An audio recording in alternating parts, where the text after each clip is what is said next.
Hello students. आज हम class 12 start कर रहे हैं और क्लास 12 का फर्स्ट टॉपिक जो है वो है रिलेशन एंड फंक्शन। तो उसमें पहले हम रिलेशन पढ़ रहे हैं। तो रिलेशन पढ़ने से पहले हम कुछ चीज़ों को याद करते हैं जो हमने 11th क्लास में पढ़ी थी। जैसे कि सेट के बारे में आपने कुछ पढ़ा होगा कि सेट क्या होता है। तो सेट जो होता है वो कलेक्शन होता है ऑब्जेक्ट्स का, और वो ऑब्जेक्ट्स जो वेल डिफाइंड होते हैं। जैसे कि मैं कहूँ कि एक क्लास में 7 लड़के हैं, तो वो वेल डिफाइंड हो गया कि वो कलेक्शन हो गया एक ऑब्जेक्ट्स का, तो वो सेट होता है। अब आप कहोगे कि जो वेल डिफाइंड नहीं होता वो कैसे होता है। तो जैसे कि एक क्लास में मैं कहूँ कि लंबे लड़कों का एक कलेक्शन बनाओ, तो किसी के लिए टोल कुछ हो सकता है, किसी के लिए कुछ हो सकता है, किसी के लिए 5.5 फुट ही लंबा हो, किसी के लिए 6 फुट भी लंबा ना हो, तो वो वेल डिफाइंड नहीं होता है। तो जो वेल डिफाइंड कलेक्शन है हमारा ऑब्जेक्ट्स का, वो सेट कहलाता है। इसके बारे में आपने पढ़ा होगा।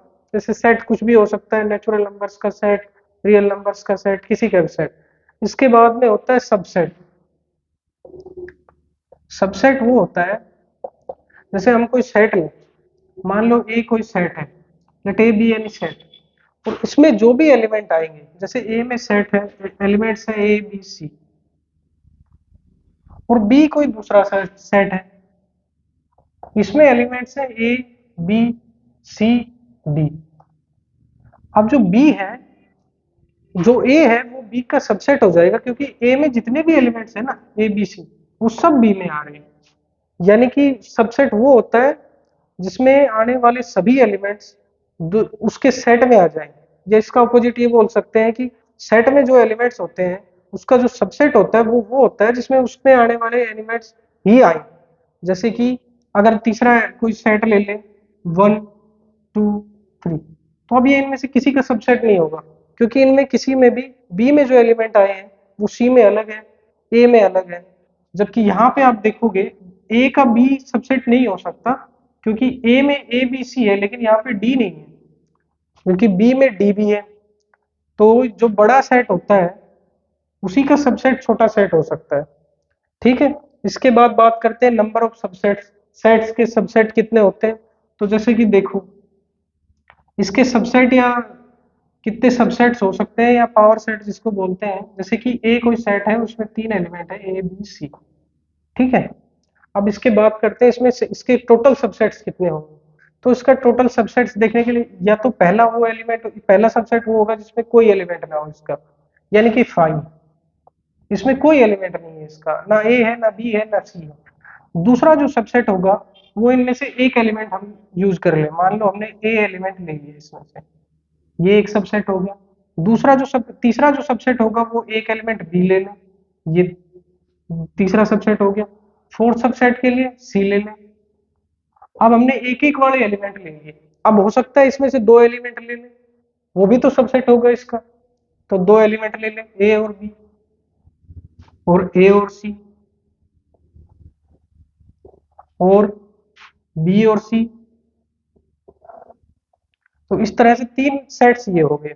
और अब एक सबसेट इसका खुद भी होता है, क्योंकि जो भी सेट होता है वो खुद का भी सबसेट होता है। तो ए को खुद सबसेट हो जाएगा, ए बी सी। तो आप यहाँ पे देखोगे जो टोटल सबसेट्स है वो 8 आ गए हैं।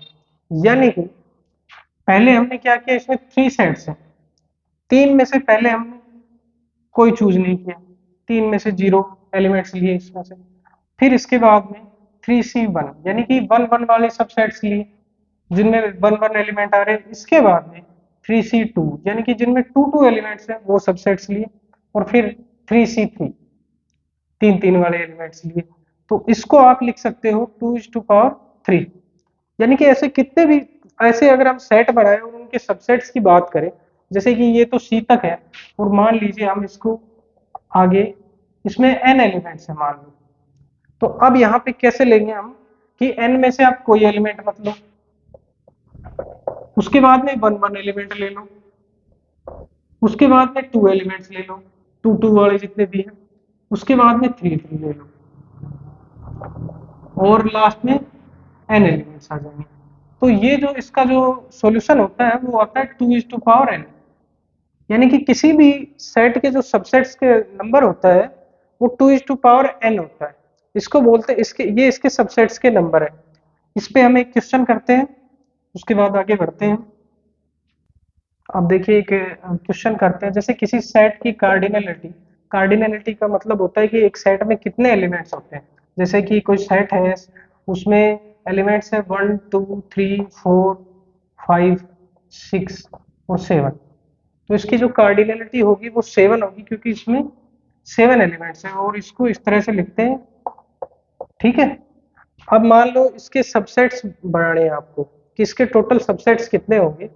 तो किसी भी एलिमेंट के सबसेट्स कितने होंगे आपने अभी पढ़ा था, क्योंकि इसकी कार्डिनलिटी 7 है, तो ये हो जाएगा 2 कार्डिनलिटी ऑफ सेट, यानी कि 2 की पावर n जितने इसमें एलिमेंट्स हैं वो। तो ये आ जाएगा 2 7। इस तरह से किसी भी सेट के सबसेट्स हम निकाल सकते हैं। इसके बाद में बात करते हैं सेट्स के कार्टेशियन प्रोडक्ट के बारे में। इसके बारे में भी थोड़ा आपने पढ़ा होगा। जैसे कि कोई सेट है, let A and B are two sets,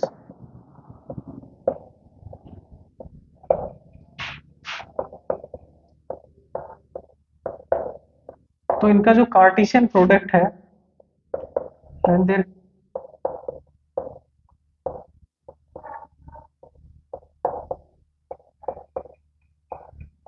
product is denoted bye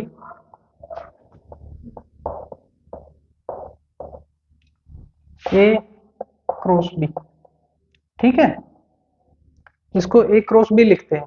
और ए क्रॉस बी का मतलब क्या हुआ कि ए जो है उसमें आने वाले, यहाँ पे ऐसे मान सकते हैं एक्स वाई, और जहाँ पे एक्स बिलोंग्स टू ए और वाई बिलोंग्स टू बी। ठीक है, और ये जो होता है ये ऑर्डर पेयर होता है। जैसे कि इसका एक एग्जांपल लेके देखते हैं हम।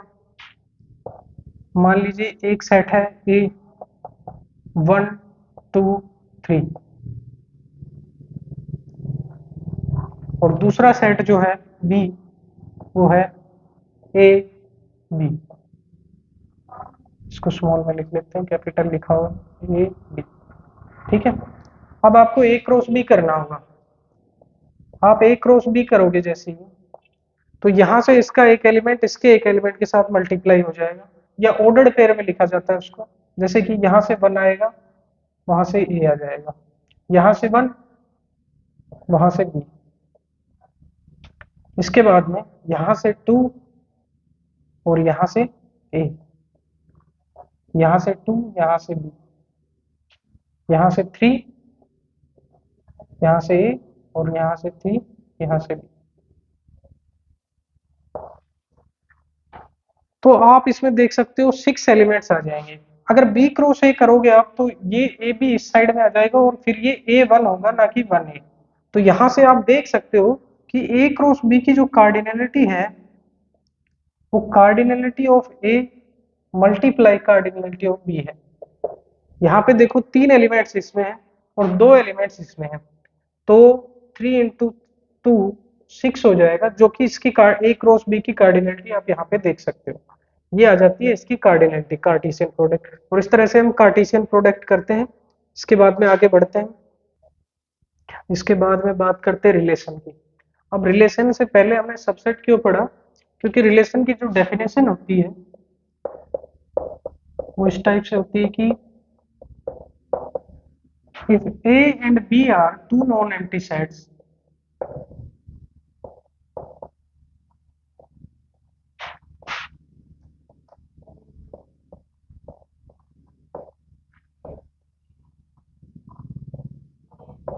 then relation defined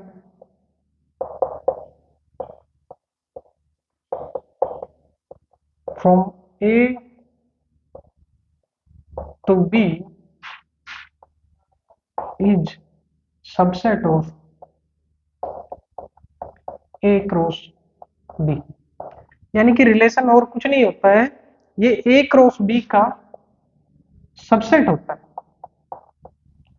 यानी कि आप दो एलिमेंट्स, दो सेट्स का A क्रॉस B का जो प्रोडक्ट करोगे कार्टेशियन, उसका जो सबसेट होता है वही रिलेशन होता है। इसके बाद में हम इसको और अच्छे ढंग से समझते हैं कि रिलेशन होता क्या है।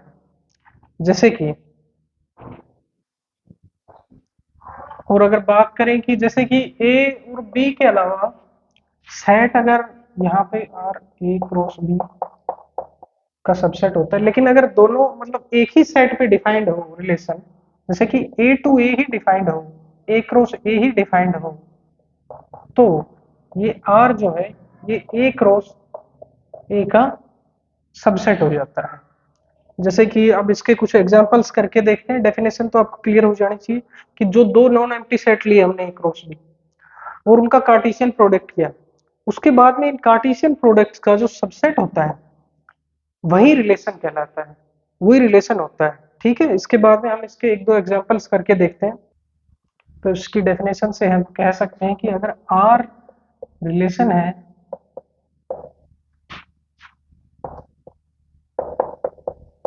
From A to A, then if and only if R is subset of A cross B. ठीक है, ऐसा आप कह सकते हो। इसके बाद में रिलेशन के कुछ एक क्वेश्चन करके देखते हैं। मान लो कोई सेट दिया हुआ है ये और उसमें एलिमेंट्स हैं 1 2 3 4 5 6 7 और रिलेशन दिया हुआ है। एक चीज और बता देता हूं मैं आपको कि जैसे दो एलिमेंट्स जो रिलेटिव होते हैं, रिलेशन में होते हैं, उनको हमें ऐसे लिख सकते हैं, ए रिलेटेड बी, जहां पे ए जो होता है वो ए में होता है और बी जो होता है वो दूसरे सेट बी में होता है। ठीक है, इसको इस तरह से भी लिख सकते हैं हम। तो यहाँ पे या इनको इस तरह से लिखा जाता है ए और बी ऑर्डर्ड पेयर्स के रूप में, ऐसा तो बता ही दिया। तो अब देखिए ये 7 एलिमेंट्स हैं, तो इनमें एक रिलेशन दिया हुआ है आपको। रिलेशन क्या क्या दिया हुआ है कि x belongs to natural number, और इनके जो दो एलिमेंट्स हैं a माइनस बी वो 2 के इक्वल है। तो यहाँ पे हमें x बताना है। तो नेचुरल नंबर तो ये सभी आपको दिख ही रहा होगा, और a minus B is equal to 2 कौन कौन से वाले एलिमेंट्स हैं वो चेक करना है। तो सबसे पहले यहाँ देखते हैं 1, 1 में से तो कुछ भी माइनस करोगे आप तो 2 कभी नहीं आएगा, क्योंकि सब इससे ग्रेटर नंबर है। इसके बाद में 2, 2 में से 1 सब्ट्रैक्ट करोगे आप तो 1 ही आएगा। इसके अलावा सब में नेगेटिव नंबर आएगा। इसके बाद में 3 देखते हैं, तो 3 माइनस 1 जो होता है वो 2 होता है। तो एक जो हमारे पास इसका रिलेशन आएगा वो 3 1 आएगा। उसके बाद में देखते हैं 4 का, देखते हैं तो 4 1 3 होता है, 4 2 आ जाएगा दूसरा। इसके बाद 5 का देखते हैं तो ये आ जाएगा 5 3। इसके बाद में 6 का देखते हैं तो आ जाएगा 6 4। इसके बाद में 7 का देखते हैं तो ये आ जाएगा 7 5। तो ये सब आपस में रिलेटेड है, जो हमने एक कंडीशन दी हुई है उससे। तो इसको आप ऐसे भी लिख सकते हो 3 रिलेटेड 1, 4 रिलेटेड 2, ऐसे बाकी सबको भी आप लिख सकते हो, जैसे 7 रिलेटेड 5। ठीक है, इसके बाद में और क्वेश्चन करते हैं। एक अगला एग्जांपल करते हैं हम। जैसे कि कोई सेट है 1 2 3 4 9 10। ठीक है, ये सेट दिया हुआ है और उसमें जो रिलेशन है वो इस टाइप से है कि ए बी, और यहाँ पे जो ए बी है वो ए प्लस बी और ये लेस देन 10। ठीक है, तो अब इसमें चेक करते हैं ए बी में क्या क्या आ सकता है जिनके लेस देन 10 हो। तो आप देखोगे 1 2 भी आ सकता है, सो इसको ग्रेटर करने पे, नहीं तो इसमें तो सारे एलिमेंट आ जाएंगे। A plus B is greater than 10। ठीक है, तो यहाँ पे 1 और 2 का ऐड करोगे तो वो भी 10 से लेस देन होगा, 1 3 भी होगा, 1 4 भी होगा, लेकिन 1 9 जो है वो 10 से ग्रेटर नहीं होगा। इक्वल हो जाएगा लेकिन इक्वल का साइन नहीं है तो वो भी नहीं आएगा, तो 1 10 इसमें फर्स्ट एलिमेंट आ जाएगा। इसके बाद देखो 2 3 नहीं, 2 4 नहीं, 2 9 आ जाएगा, क्योंकि इनका एडिशन जो होगा वो 11 होगा। उसके बाद में 2 10 आ जाएगा। उसके बाद में आप 3 से स्टार्ट करो तो 3 9 आ जाएगा, 3 10 आ जाएगा। इसके बाद में 4 9 आ जाएगा और 4 10 आ जाएगा। उसके बाद में 9 में देखो इसमें सभी एलिमेंट्स नहीं आएंगे, 9 2 9 3 9 4 9 9 और 9 10। और आप 10 में देखोगे तो इसमें तो सभी एलिमेंट्स आ जाएंगे। सॉरी, ये 9 9 नहीं आएगा इसमें, ये खुद के साथ ऐड तो नहीं होगा। आप देखो इसमें 10 जो होगा उसके साथ सभी आ जाएंगे, 10 1 10 2 10 3, और ऐसे करोगे तो ये लास्ट में 10 9। ठीक है, ये इसका दूसरा एग्जाम्पल हो गया। अब इसकी डोमेन और रेंज की बात करते हैं हम, किसका डोमेन और रेंज क्या होता है। तो बात करते हैं डोमेन और रेंज की रिलेशन की। Domain and range of relation. तो इसमें एक्चुअल में क्या होता है कि जैसे डोमेन और रेंज निकालो, domain and range of relation. तो हम बात करते हैं रेंज और रिलेशन, डोमेन की रिलेशन की। तो जैसे अभी हमने देखा कि कोई भी ऑर्डर्ड पेयर होता है रिलेशन में, तो यहाँ पे ए जो है वो ए में है और बी जो दूसरे सेट में बी में है। तो यहाँ पे जो ए है वो तो होता है डोमेन, इसको हम डोमेन बोलते हैं।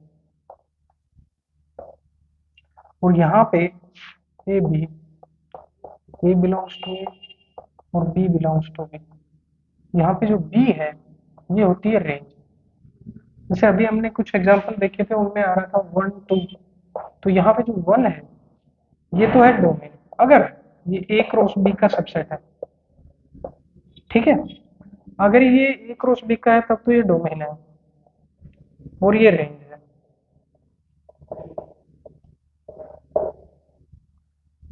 और दूसरा अगर कोई सेट है 2 3, तो इसमें देखो ये रेंज हो गया जो आप इसमें पुट कर रहे हो और ये डोमेन आ गया। अब मैं इसको चेंज कर दूं बी क्रॉस ए, तो ये भी चेंज हो जाएगा 2 1। तो अब आप देखोगे ये डोमेन हो जाएगा और ये रेंज हो जाएगी। तो इसका डोमेन और रेंज आप आराम से ज्ञात कर सकते हो कैसे भी, कि इसमें जो ए क्रॉस बी में इसका जो सबसेट होता है उसमें अगर ए बी ऐसे हो और ए में हो बी बी में हो तो ए तो डोमेन होता है और बी इसकी रेंज होती है। ठीक है, तो जैसे हम डोमेन और रेंज का कोई एग्जांपल लेके देखते हैं। जैसे रिलेशन है कोई और यहाँ पे दिया हुआ है ए बी और A minus A plus B is equal to 8। ठीक है, और इसका जो सेट है ए वो है 2 4 6 और 8। अब देखो आप इसमें जो पुट करोगे ना ए, जैसे कि आपने पुट किया ए को 2, तो बी को 6 होना पड़ेगा। ठीक है, तो ए तो जो आपने पुट किया 2 वो तो हो जाएगा आपका डोमेन, और जो इसके बाद में बी आएगा, क्योंकि ए जैसे ही आप यहाँ पे 2 रख दोगे तो बी 6 आ जाएगा, वो हो जाएगी आपकी रेंज। ऐसे ही दूसरा देखो, जैसे 2 के साथ 6 आ गया 8, अब 4 के साथ 6 10 हो जाएगा। और तो इसमें बन नहीं रहा तो इसको ग्रेटर देन इक्वल टू करते हैं। अब देखो 2 और 6 8 हो गया, तो 2 क्या है इसमें डोमेन आ गई। जैसे ही आप यहाँ पे 2 रखोगे 2 प्लस बी इक्वल्स टू 8, तो बी जो आ जाएगा वो 6 आ जाएगा। तो यहाँ पे आपका ए तो आ गया 2 और बी आ गया 6, यानी कि जो डोमेन है वो तो है 2 जो आपने इसमें पुट किया है, और जो पुट करने के बाद आपको वैल्यू मिली है वो रेंज है। जैसे इसको एक एग्जांपल से समझ सकते हैं, आप साइन एक्स देखते हो, साइन एक्स कोई फंक्शन है, इसमें एक्स में जो आप पुट करते हो पाई पाई बाई 2 90 कुछ भी, वो तो होता है डोमेन।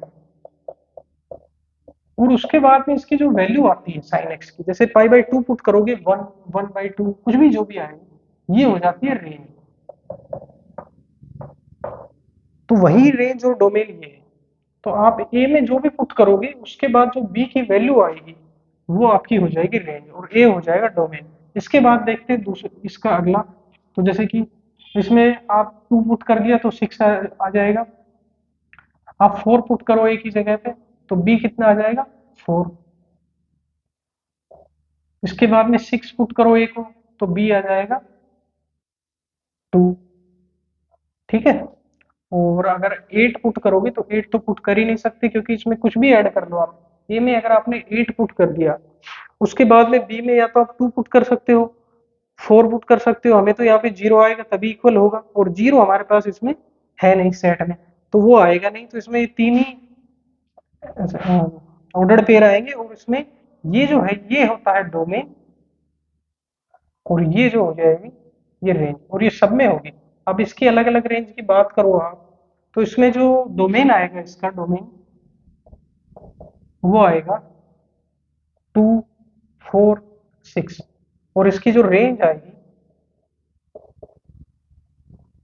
वो आएगी 6 4 2। ठीक है, ऐसे डोमेन और रेंज निकाल। अब कुछ रिलेशंस की बात करते हैं, जैसे आपने पढ़ा होगा एम्प्टी सेट, उसी टाइप से होता है एम्प्टी रिलेशन। एम्प्टी रिलेशन वो होता है जिसमें कोई ऑर्डर पेयर आपको कोई रिलेशन मिलता ही नहीं है। जैसे कि हम बात करें कोई रिलेशन दिया हुआ जहाँ पे ए बी और यहाँ पे दिया हुआ हो कि ए प्लस बी इक्वल्स टू 1 और जो सेट है हमारा ए वो है 1 2 3 4 5 और ये 10 तक है। अब देखो आप इसमें से कोई भी दो एलिमेंट ले लो, कोई भी, उनका एडिशन कभी 1 होगा ही नहीं, उससे ग्रेटर देन होगा। तो इसमें कोई ए बी आपको ऑर्डर्ड पेयर मिलेगा ही नहीं, सिर्फ फाइव मिलेगा, यानी कि एम्प्टी सेट मिलेगा और इसको फाइव से डिनोट करते हैं। तो ये एम्प्टी रिलेशन हो जाएगा जिसमें कोई ऑर्डर्ड पेयर आपको कोई रिलेशन नहीं मिलेगा, ए रिलेटेड बी कुछ नहीं मिलेगा। ठीक है। इसके बाद में हम बात करते हैं यूनिवर्सल रिलेशन। जैसे यूनिवर्सल सेट होता है वैसे यूनिवर्सल रिलेशन होता है। इसका मतलब है कि रिलेशन जो होगा वो आर ए क्रॉस ए का सबसेट होगा, लेकिन ये ए क्रॉस ए के इक्वल ही हो जाएगा। जैसे कि ए क्रॉस ए कोई एग्जांपल से समझते हैं हम, जैसे कि कोई एग्जांपल दिया हुआ है और यहाँ पे दिया हुआ है A minus B is greater is less than 3 और जो सेट है वो है 1 2 3। अब देखो आप इसमें से किसी को भी दूसरे नंबर से घटाओगे, चाहे 2 को 1 से चाहे 1 को 2 से, 1 को 2 से घटाओगे तो -1, 2 को 1 से माइनस +1, 3 को 1 से 2, 3 को 2 से 1, 3 को 1 से 2, 1 को 3 से -2।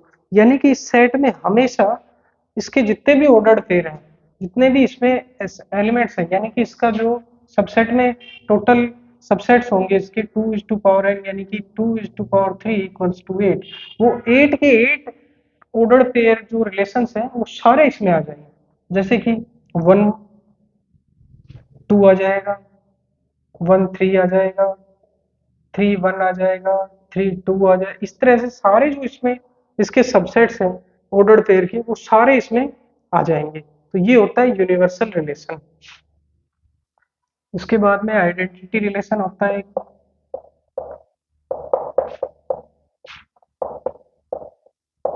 इसको IR से बताते हैं। तो देखो जैसे कोई सेट दिया हुआ हो 1 2 3 और अब इसमें रिलेशन दिया हुआ हो ए बी और जहाँ पे ए इज इक्वल टू बी है, तो इसमें जो एलिमेंट्स आएंगे या ए, क्योंकि एक ही सेट है तो ए, और यहाँ पे जो रिलेशन आएगा वो आएगा 1 1 2 2 3 3। तो ये जो है ये आइडेंटिटी रिलेशन है। जैसे कि किसी सेट में आपको ऐसा सेट दिख जाए 1 2 3 4, तो और इसका ए क्रॉस ए का आपको आइडेंटिटी रिलेशन चाहिए तो वो आएगा 1 1 1 2 2 2 3 3 4 4। अब इसके बाद में टाइप ऑफ रिलेशंस आते हैं जो हम अगली क्लास में पढ़ेंगे, जिनमें रिफ्लेक्सिव और वो सब आते हैं। ठीक है।